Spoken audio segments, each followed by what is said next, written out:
So hello guys, chapter 4 na. What's up sa inyo? Ano, for today's video, ipapaliwanag ng person ang proseso. Naglag.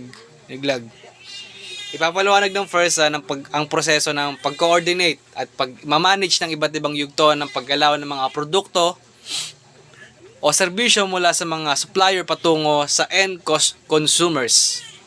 Sa prosesong ito, mahalaga ang mga drivers at participants ng supply chain upang masiguro na maayos ang epektibong pagdaloy ng produkto.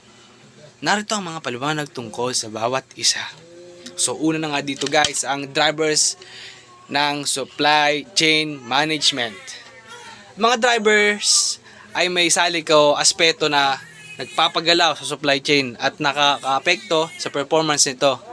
May iba't ibang uri ng drivers, kabilang mga sumusunod. Inventory. Inventory. Tumutukoy ito sa dami ng mga materyales o produkto na naka-imbak. Ang tamang pamamahala ng inventory ay mahalaga upang matugunan ang demand ng mga customer at maiwasan ng shortage or overstocking. Transportation. Mahalaga ang transportasyon upang maihatid ng mga produkto mula sa supplier patungo sa consumer. Kasama dito ang pagkapasya sa uri ng transportasyon na gagamitin at sa ruta upang maging cost-effective at mabilis ang paghahatid. So, pangatlo guys. Facilities, tumutukoy sa mga physical locations tulad ng mga warehouse at manufacturing plants. Ang strategic placement ng mga ito ay nakakatulong sa pagpapabilis ng production at delivery. Maingay! Tapong ko sa payon! So, information. Ang wastong paggamit ng impormasyon ay kritikal sa pagmonitor ng mga bawat yugto o supply chain.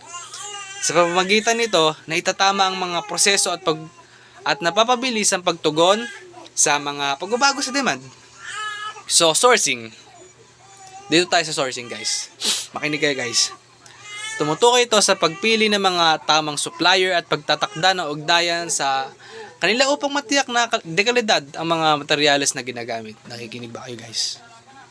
Nakikinig ba kayo? Okay. So, diretso tayo, guys. So, pricing.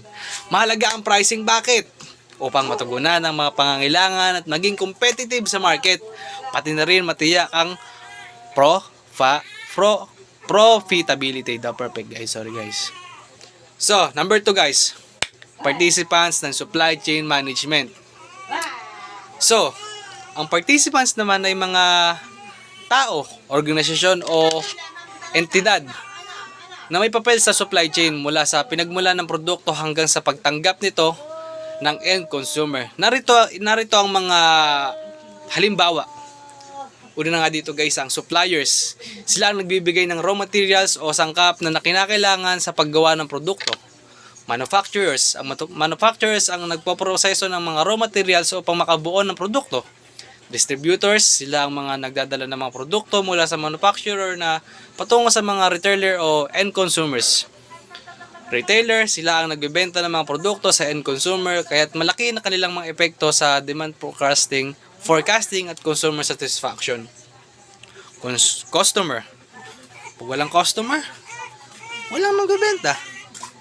So, sila ang end consumers na siyang bumibili at nagtatakda ng demand ng produkto. Ang kanilang feedback at demand pattern ay nakakatulong sa pagpapabuti ng supply chain. So lastly guys, logistics providers. Ang logistic providers ay responsable sa pamamahala ng transportasyon at warehousing para sa maayos at mabilis na paghahatid ng produkto. So, ang kabuuan guys, ang supply chain management ay nagtatagumpay sa pamamagitan ng tamang balanse ng drivers, inventory, transportasyon, facilities, information, sourcing, at pricing. At mahusay na pakikipag-ugnayan ng mga participants or teamwork. Okay guys, ang bawat isa ay may mahalagang papel sa pagpapabuti ng efficiency, pagbabawas ng gastos at pagtataas ng customer satisfaction. So, hanggang dito na lang nga po tayo mga guys. Nagtatapos ang ating video. Salamat sa pakikinig!